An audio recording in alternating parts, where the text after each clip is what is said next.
I remember when I was getting into all this in my early 20s and hearing, mostly reading at that point actually, reading spiritual discourses and then later talks from my teacher, and you hear about oneness and emptiness and no self and, all these things often seem so extraordinary in a sense because they're often told in stories where someone has some revelation and it's this extraordinary experience, and so we think these things are extraordinary, and of course when we see them for the first time they're extraordinary to us because we're seeing them for the first time. But when we see something as extraordinary, there's a tendency to actually have it apart from us.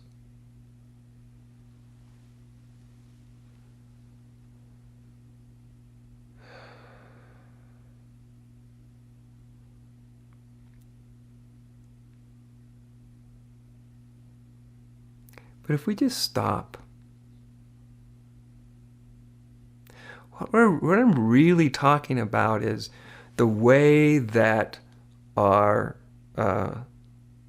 mostly the way we were taught things we were taught dictates what we perceive, right? So we all grew up in a world where we were taught duality really, really well, right?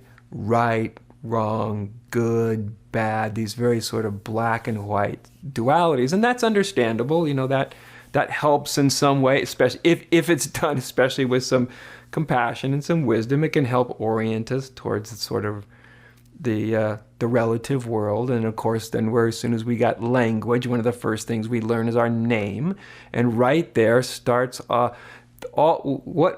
this acquiring of language literally starts to alter how we perceive life, right? So like when we get our name and then we get the self-consciousness that kind of comes through that, utilizes that, our language, to keep forming this image of ourselves, and this image gets bigger and bigger and bigger, and you can see it in kids as they're growing. You can see them creating their image of themselves. Of course, it's created by the people and life around them too, so it's not just the internal and external. Well, these are just sort of words we use too, because they're all influencing each other, and this influence is actually creating this self that we have because everybody's talking about it and everybody seems to be relating to theirs, and then so we learn how to do that, right? We learned how to create that imaginary sort of self. It's not that. It's funny, again, the words we use, like no self, right?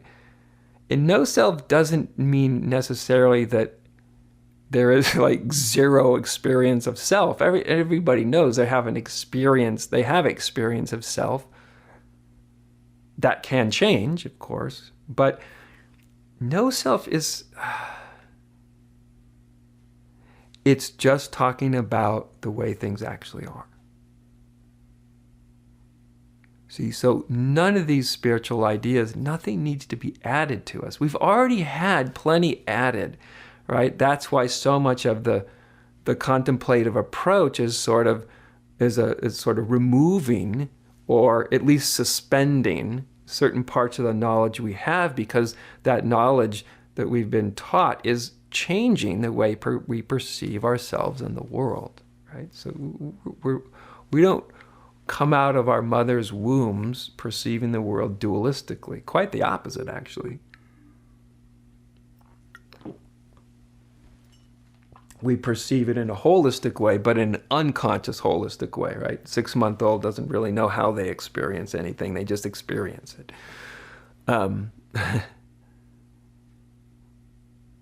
So if we really kind of get the feeling, and that's the hardest thing to convey of what I'm trying to talk about here. What I'm trying to convey is the sense, the reality that this isn't about addition, right? It's not about putting anything. It's not even about subtraction. It's not even about taking things away. Spiritual people often get very obsessed with, I have to get rid of this part of myself, and that part isn't quite advanced enough, and I'm trying to get rid of this part and this part and this part. And all the while they can be doing that with little notions of non-duality dancing around in their head, which is interesting because when we're trying to get rid of some part of ourselves, we're operating in a profoundly dualistic way.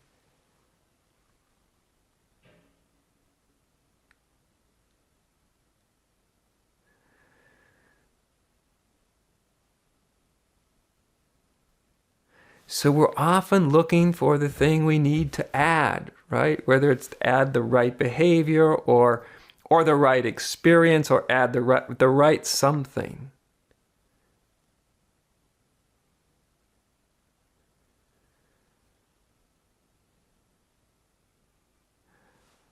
But this deeper unity is not, nothing needs to be added to it. It just is.